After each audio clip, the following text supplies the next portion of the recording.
good afternoon. Congratulations. Trailer pa lang na. Nakaka-excite ng panahon. Pero yung question ko muna para kay, kay Lulu na lang para kay Dennis. Kasi yung green bones, hindi naman lahat nakakaalam kung ano yung green bones, di ba? Majority pa rin, hindi sila aware kung ano ang meaning talaga ng green bones. So, pwede nyo bang expound lang ng konti kung ano to? And sa mga hindi nakakaalam, lalo na sa mga matunog nito. Second, kayo ba naniniwala kayo talaga sa kasabihan tungkol sa green bones? And why? Ayun. Maraming salamat, Tita Rose. May kasabihan ho na pag ang tao ay ikitrimik at nakahanap po ng kulay berting buto sa kanyang mga abo, ang ibig sabihin po na naging mabuting tao siya, na nabubuhay pa siya. And personally, sobrang dun pa lang po sa konsepto na yun, parang napakagandang konsepto niya, na parang tayo, nabubuhay tayo sa mundo, nagdanais tayo na parang balang araw ano ang mangyari sa ating buhay. Parang hahangarin natin na sana meron tayong green bones. Parang yun yung magiging simbolo na naging mabuti ka ng mga panahon na nabubuhay ka pa. So, napakagandang ano niya na na-connect po sa pelikula. At syempre, parang hindi na rin kami mapaghintay na mapanood nyo dahil ang hirap sa totoo na magsalita dahil parang konting detalye lang na masabi namin, maaaring ma-spoil na po agad namin yung story.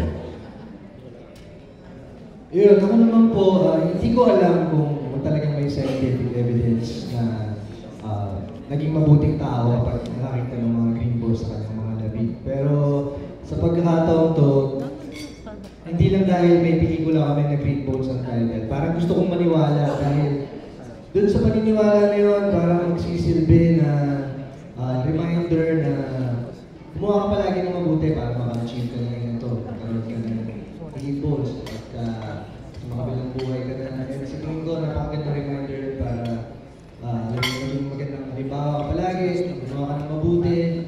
At yun naman, yung pelikula to ay tungkol sa pag-asa. Naniniwala ako na importante rin na bigyan palagi ng pag-asa yung isang tao na gustong magbago dahil syempre gusto niya ituwid lahat ng mga pagkakamali niya and yung mga tao kasi magnet yan para sa mga kamalian at maling desisyon sa buhay. So sa tingin ko, napaka-importante na lagi silang bigyan ng pagkakataon na magbago and kahit ilang beses pa, hindi lang once or twice, basta nasa loob nila na gusto nilang gawin mabuti yung buhay nila, bigyan natin yung pagkakataon para magbago. Okay, parang ang hirap yun, no? Kung di ka gagawa ng mabuti pala, na-chugi ka na, tapos wala na ako ang green bones. Sabi, hindi ka talaga mabuting tao. Anyway, Dennis and Lulu, syempre sa si MNMF, kasunod na nun yung isa sa aabangan yung awards night, yung mga award. Kayong dalawa ba,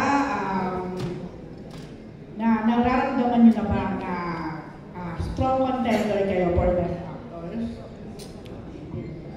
I'm sure si Kuya Dennis,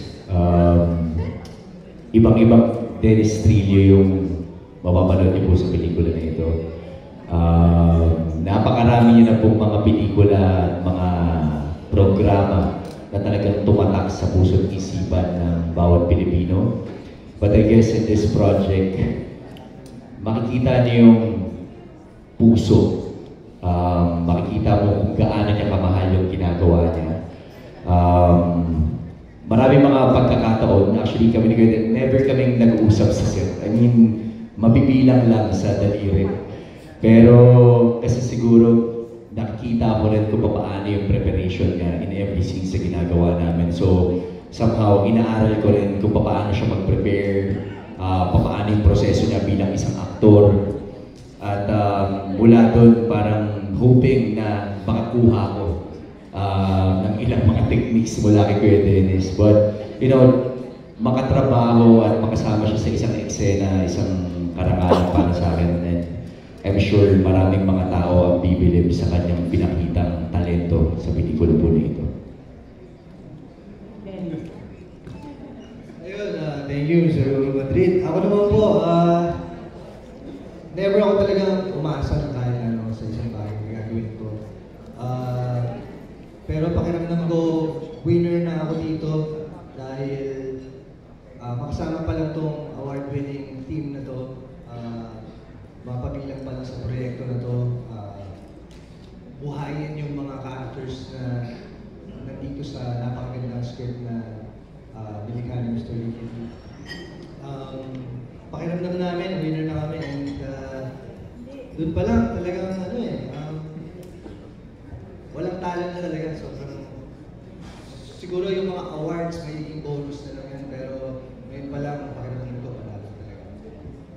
Okay, thank you. Actually, Dennis, parang ang gano'n para kami sa sa pulang araw, diba? After na kainisang kabilang side to dito, mukhang maawa lang sila sa'yo. Bukod dun sa mga mararamdaman nila, sigurado ako maapektuhan sila dito. Ibang klase ng kung paano sila naapektuhan sa panonood ng Pulang Araw. Dito sa proyekto na to, talaga naniniwala kami dahil hindi ka lang ma-entertain, matututo ka, marami kang madadala dito pagkakasya panoorin yung pelikula. At ang importante ron, may apply mo siya yung mga lessons na matututunan mo sa mga sarili ng mga buhay. Okay. Last na po. Curious lang ako kung meron po ba isa sa inyo na may hawak na ng green bones. Kasi kung tama yung pagkakaalam ko, parang ginagawa siyang pendant sa necklace, di ba? Yung iba gano'n ang ginagawa. Meron na po ba sa inyo na may hawak na gano'n? And kumusta naman? Wala pa. Bata si Ronnie ba?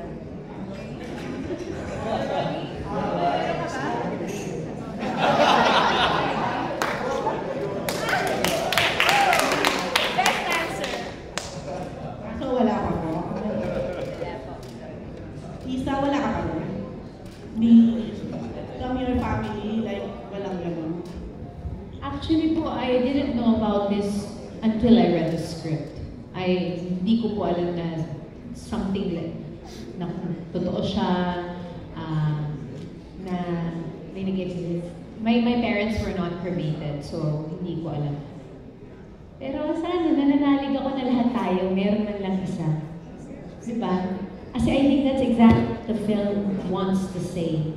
That you don't have to be a perfect person. That you are human and you could have maybe done a lot of bad things in life. Pero in those certain moments,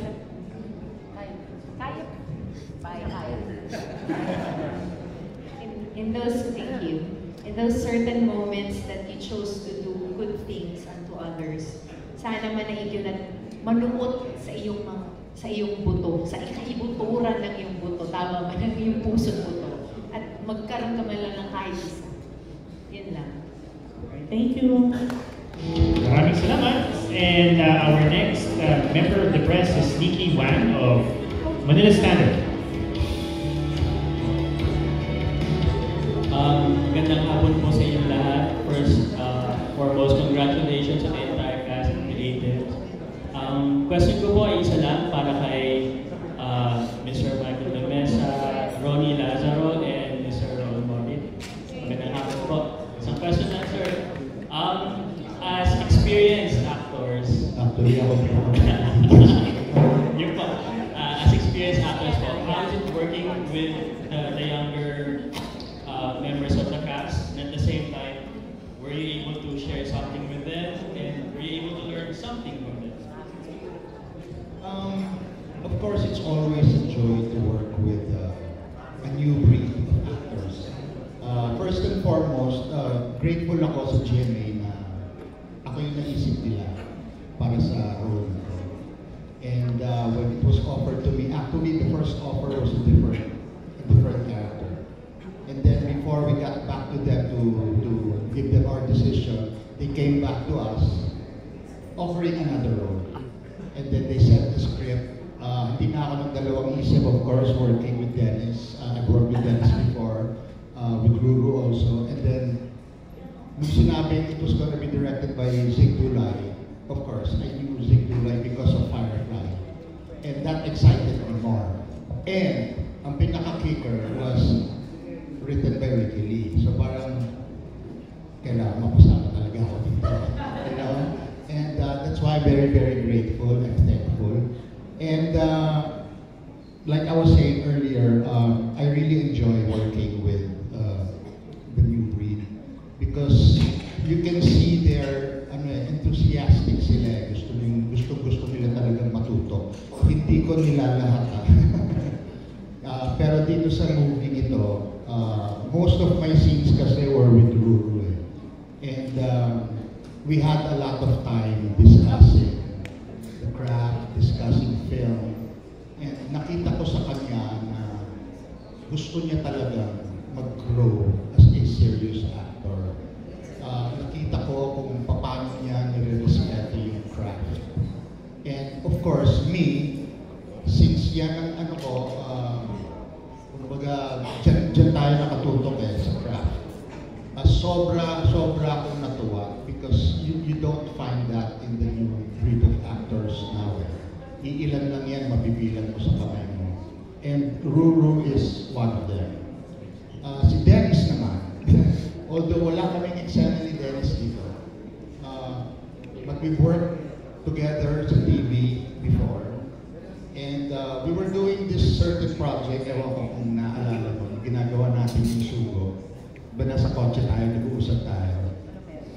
And meron akong in-admit sa kanya na, of course, medyo reluctant ako to share this, but I will.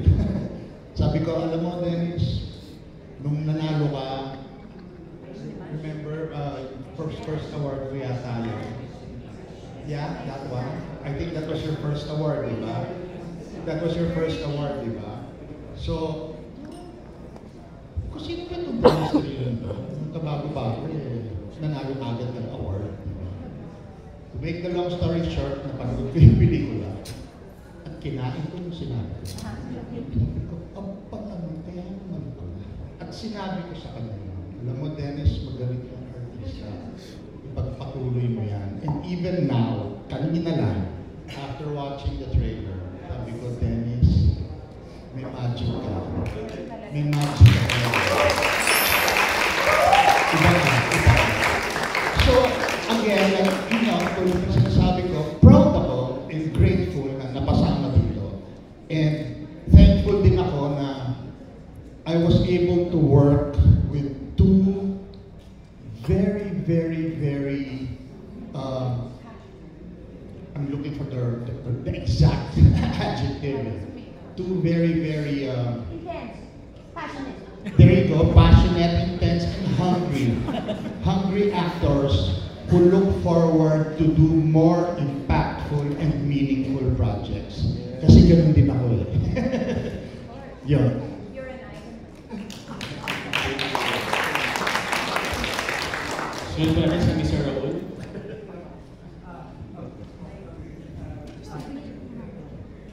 Magandang hapon po sa inyong lahat.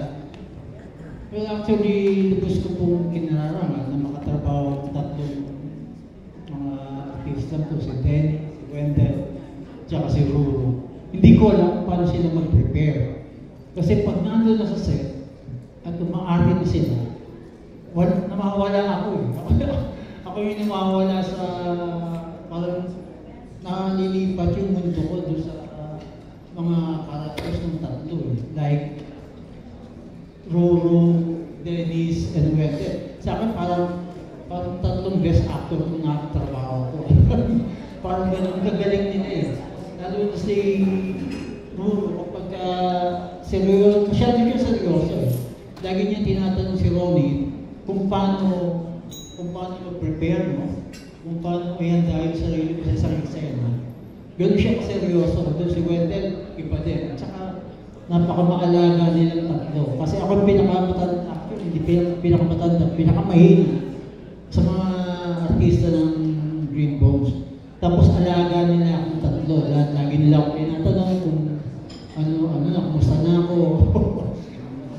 Si Miss Ange, tsaka si Sir Butts, nung nakalimutan ko ng pusa, alaga nila ako eh. Dinala ako sa hospital.